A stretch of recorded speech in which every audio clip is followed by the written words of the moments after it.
everybody. Corey Singletary here with the Citizens Utility Board. God, my brain just blanked out there. I'm like, what are we even doing here?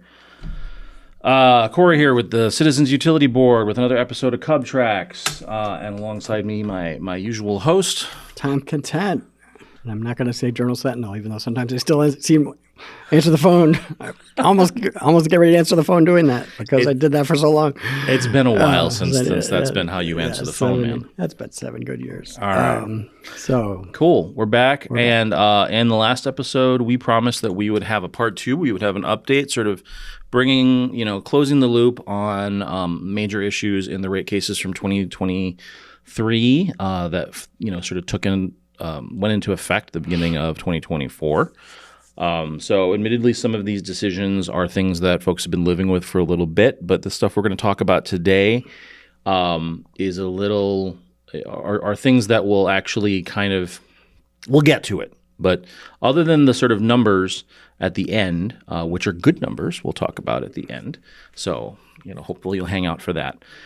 Everything else is kind of last. Yeah, not to spoil the punchline, but there's a lot of kicking the can down the road, but there are things that folks will probably be interested in. So you thought that a good way to run this down is we could start with maybe a big policy issue that was in the rate cases last year, right? So in 2023, Alliant Energy and MG&E came in with proposals to phase out their small customer-owned generation rate programs, what most folks colloquially refer to as net metering, and to replace them with something new. Like we talked about in previous episodes, we didn't like what MG&E filed. We were generally supportive of what Alliant had filed if a change needed to be made, if the commission found that, we did need to sort of change course there. Most of the other parties in both of those cases really didn't like either one, although Renew kind of came around near the end with Alliant's proposal. Yep. And so that's kind of where we left off. And then the commission met. And then what do you think of where the commission landed on these two? They said we're not ready to do either of these, and they wanted more information. They wanted to. I think that it's not on every issue, but on this one they do want to have more of a statewide approach. It seems it was kind of the message I took away, and so they said nope, neither of these is going to get implemented in 2024. But let's keep studying this issue. And so that's what's going to happen. Yeah. And so the commission had actually already opened an investigation. Was it even last year or was it the year before? The docket's 5 EI 157 for those who are following along at home. And the commission sort of said, we're not, like Tom said, we're not ready to do anything now. Let's move this out of the rate case and let's deal with it in this other venue. And so the expectation is that we'll see some new filings by the utilities, maybe new filings. I don't know. It's possible that MG&E just comes back with what they had before, but hopefully they take some lessons. Alliant, I don't think so. One would hope so. Like I said, by the end of testimony, Alliant had essentially kind of gotten buy-in on a modified proposal by Renew and us. And I think maybe one or two other parties. And so it's possible that may be what we see, but you're right. I think the commission does want to take more of a statewide look. There's a lot of policy involved here. It affects a lot of issues that people are interested in, rooftop solar, the economics of small-scale renewable generation, clean energy, pick your utility industry hot topic du jour. Yeah, and certainly with the Congress extending the tax credits for solar, there's still a lot of interest, and the numbers that we see from the Focus program of the number of rooftop, customer installations is going up every year. But so how this changes is it doesn't affect a ton of people yet, but it could affect more and more people in the years ahead. So yep. And so for folks who are interested in that, we sort of, depending on how you look at it, we sort of live to fight another day, or the conversation continues. And so we expect that the commission will move forward on that. We actually already saw a commission scoping memo come out, a request for comments on the scope of that new investigation on net metering. We filed some comments. A number of other parties filed comments. And so we'll probably see that progress over the course of the year. So folks who want to follow in that should definitely, subscribe on the commission's website to those updates. And the other thing is, to your point about, tax incentives and whatnot, these rates potentially are what are going to set the stage for, or what are going to be what affects the economics of things like battery electric storage in the home as that becomes more economical. So this is going to probably be more important than perhaps even the usual stakeholders realize. Yeah, and maybe they'll be watching and monitoring what's evolving in other states on this issue too, as California, Michigan, and other states kind of have made some changes in this area, and maybe there'll be a chance for some lessons learned. I mean, to be clear, most of the renewable advocates don't like what those other states have been doing either. This is true. I realize that. So keeping with the theme of moving the conversation into a different venue, if you're cynical, kicking the can down the road. Like we mentioned all throughout last year, as well as in our first recap on the rate case, topics around affordability were really big. The commission reviewed proposals from MG&E and Alliant to implement some small credits for LIHEAP eligible customers to help with affordability. And this was another one where the commission decided that it didn't feel like it had enough to make that make the call there. Yeah, so we get more investigations that are going to kick off sometime this year. Yep. So the commission opened 2 investigations, one for each one of the 2 utilities. So this is a little bit different from the net metering. Instead of like a statewide approach, there's one for MG&E and one for Alliant. Right. There's already 2 active ones, one for Wisconsin Public Service up near Green Bay, northern northeast part of the state, and We Energy's eastern southeast part of the state. And there's also a pending docket for Xcel Energy on a residential affordability program. So there's a lot of moving parts there. So we'll expect to see some movement on those investigations also over the course of this year. So again, if you're an advocate for affordability, you'll want to make certain to follow along with those, which admittedly does make for more work, but at least we get an opportunity to sort of, I think, better flesh out those issues. Yeah, no, and it's good that affordability is getting attention, because there's a lot of headlines about inflation. There's been a lot of press about the commission, the utilities in their rate case filings and rate and increases, and so it's good that there's a spotlight on ability to pay, people's ability to pay, and what options are there in terms of forgiveness programs and other things. Yes, ability to pay is challenging. I was actually just at an advanced rate making training in a different state, and affordability was originally going to be a 45-minute conversation on the agenda, and all 6 of the instructors, myself included, decided that it needed a little more time than 45 minutes. 45 minutes out of how many days? Out of 3 days. So I think I could do the quick percentages on that, but that's not enough. No. So yes, it's a really important issue. So again, work ongoing. If we need the dockets, we will have those out in the show notes or in the comments for this episode. So folks want to follow along, and we'll probably throw it up in a blog post for stuff that's ongoing for this year in terms of active cases. And then also in the spirit of investigations, it's the year of investigations. That's right. It's the season of investigations. And so back to more of a statewide approach. This is admittedly, some folks have jokingly / cynically referred to this as Corey's investigation, including some people I know from utilities who've called it that. The investigation that Corey asked for specifically in 5 different cases last year? I did, in fact, ask for it 5 times. And I feel a little bit like my son, feeling like he's got to ask 5 times in order to get it. But I did get it. Yeah. Well, you only needed one answer. You only had to say yes once, even though you got to ask 5 times. Correct. So what we're talking about is this, and this is super wonky, super nerdy, but it's important to all utility customers, but I would argue particularly for residential customers, because residential customers have been kind of getting screwed on this for a while. So what the commission agreed with us that the way that we look at how maybe backing up. We often talk about The pie. the pie, right? The pie, the amount of money the utility needs to collect through the rates it charges in order to pay to provide the service for the steel in the ground, the fuel, the wires, the people, the whatever, all that fun stuff, right? And that's how the rates are set. But once the commission decides how big that pie is with the total amount of money the utility needs to run the utility and make the investments it needs, then you got to cut the pie. you got to split the pie. Everyone's got to eat some of it. This is different than Thanksgiving, where you can't just say no, I don't want a piece. Everyone's got to eat a piece.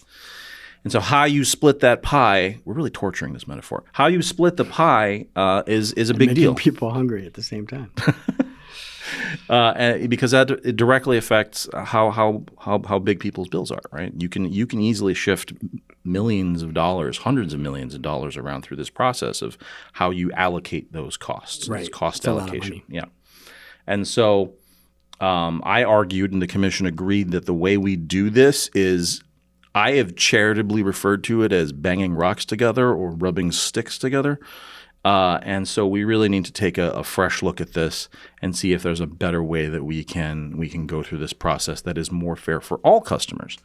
And so the commission they've opened the docket. We haven't done nothing's happened in it yet, but the commission ordered that there will be an investigation, a statewide investigation on cost of service and rate design principles. Cost of service study and rate design principles. That'll be a statewide docket. It'll probably mostly be nerds fighting, like myself and other experts on cost allocation and rate design, but kind of high stakes. So if you do like wonky stuff and you want to follow along, that might be one to kind of see what's up. And my understanding is that one's going to kick off like middle of the year, and then I've already told staff, at least this is my opinion, I think we should move with some pace, but we should take as much time as we need to get this right. So I know you've heard me talk about rate design ad nauseum. So what do you think about this one? It's not that we need this overnight, but the sooner we can get a better approach on this would be great. But I just think it's a fundamental issue of fairness, and how the fact is the commission hasn't really looked at this issue in a long time, and a lot has changed in the intervening period since the last time they looked. Since we have a wholesale energy market for the whole Midwest where you could see the real-time price of energy every single second across the region, that didn't exist when the last time we looked at this, and how the kinds of power that businesses and residents, homeowners and renters are getting is changing. There's just it's so much dramatic change that to not take a fresh look at this would just be a big mistake. So I'm really glad that it's moving forward. You're not just saying that because then maybe at the end of the investigation I'll just shut up about cost allocation. I don't think that would, even if the investigation ended, I don't think you would shut up about that. You might shut up about something, but not that. Well, if I didn't feel like I was Sisyphus pushing, a rock up the hill every single year when we do rate cases, I might be a little bit happier about things. But cool. I mean, this gets to, I think, some of the things we'll probably talk about in the next episode. But this rate design issue also relates to costs, right? Like you and I both attended some meetings this year where the central topic was on how to use rate design as a tool to help efficiently utilize the resources the customers are already paying for, right, and to help try to avoid inefficient investment in new resources in the future, or try to make economically efficient decisions going forward. And it's the people's opinions on this are kind of all over the board, but I think one of the things that at least we were trying to impart is like, look, you gotta start with these fundamentals. And I think that I'm glad our commission is looking at this, because we've spoken with folks in a lot of other states where commissioners are a little reluctant to really like open up the hood and really look at some of the analysis part that drives all their rate design decisions. And so I really give credit to our commission in taking this step here. Yeah, no, it's good to see, and I think other states should be doing the same. Yeah. And it'll tie in. This last investigation will tie into the net metering one, because there was a cost of service study question in that scoping memo. And then I'm really hoping that it'll help on the affordability, because if we can get the rates, get the rates right. I feel like get the pie divvied up correctly. Yeah. Or in a more equitable fashion. Yeah. Then I'm not saying it's going to be universally helpful in all cases, but it will probably help smaller customers in a lot of instances. So a lot of stuff. So I guess the theme from the wrapping up the rate cases last year on big decisions was that the commission kind of moved. We took a lot of stuff and we kind of kicked it down into 2024 into a whole bunch of new investigations and new cases. And I know you were just staring at my laptop. And they did something. And they did the same thing with the issue involving dead retiring coal plants. They did in 2 cases last year with both We Energies and Wisconsin Power and Light Alliant. They basically said, "Thank you for providing this information, but we still need more. We need better analysis. We need more utilities to come forward with more proposals that would actually save customers on the plants that are shutting down." As we're looking at this whole gamut, a panoply, a plethora, whatever word you want to use, of new applications to build more and more solar, battery, natural gas, you name it. So, setting the stage for, I think, probably our next podcast episode. That's a teaser. So speaking of teasers, I teased some numbers right at the top of the episode, and so we were actually going through this for our own internal purposes, and you thought that it would be cool to share with the listeners, kind of what at the end of the day this is all for and this is all about. And so we have the savings we keep track of as well as we can, because sometimes the numbers are a little murky in the final decision as to exactly what numbers, what dollars went where. We try to keep track of, the savings to customers that we contributed to, that we basically help bring about, right? End of the day, words hard. So savings that we helped bring about. There you go. So from the cases in 2023, CUB contributed to wins for customers equal that total about $175 million over the course of 2024 and 2025. About $82 million in 2024 and about another $92 million in 2025 So that's a good chunk of change. It's a very good chunk of change. Yeah. It's a lot of that. Some of that good portion that comes through the savings that we talked about in the last episode, which is the return on equity, the profits issue that we've put in the spotlight with Steve Keim, our economist and strategist. And so I think across 2024 and 2025, that's about $100 million in savings just on that in that area. But this shows that another $75 million from a whole host of other issues in the cases. Yeah, I mean, and it really ranged. Last year there was a good chunk of money at play. A few $1 million just related to the recovery of cost overruns from the Badger Hollow 2 solar plant, and a lot of O&M, a lot of other expenses and adjustments that commission staff proposed that we as a party supported. And oftentimes you kind of need a party to back something in a case for the commission to really get on board, although they do genuinely appreciate the work of commission staff. So yeah, a good chunk of change, good ROI for Wisconsin utility customers for the cost of keeping the lights on in this shop. But yeah, $174.8 million savings to customers that will be realized over the course of 2024 and 2025, in part through the work that we do here. So this is what gets us up in the morning and gets us in, because we want to make certain to try to make that number as big as we can for all utility customers. That's right. So if you felt like you weren't excited about how your bills went up in January, they would have been up that much more. I mean, that's the darker way to think about it, but that's right. It's facts, Yeah. Transparency. Yeah. It's savings from what the utilities sought, and so In some cases, in the case of the XL utility and at Northern States Power, it was a $40 million request that the commission pared back to $1 million, and it was a 0.something% increase, so it was almost negligible. But it did vary by utility, as we talked about in the last episode. So. Mm-hmm. And that does happen for folks who are wondering. Actually, in part of doing this work on updating these savings figures, I went in the Wayback Machine and looked at some old cases. And I remember there was a year when I was back at the commission, and Wisconsin Public Service came in, and I think they were initially asking for a 9% increase, and then it went through the audit and review by the parties, and it was something like a 1% decrease after it went through going under the microscope.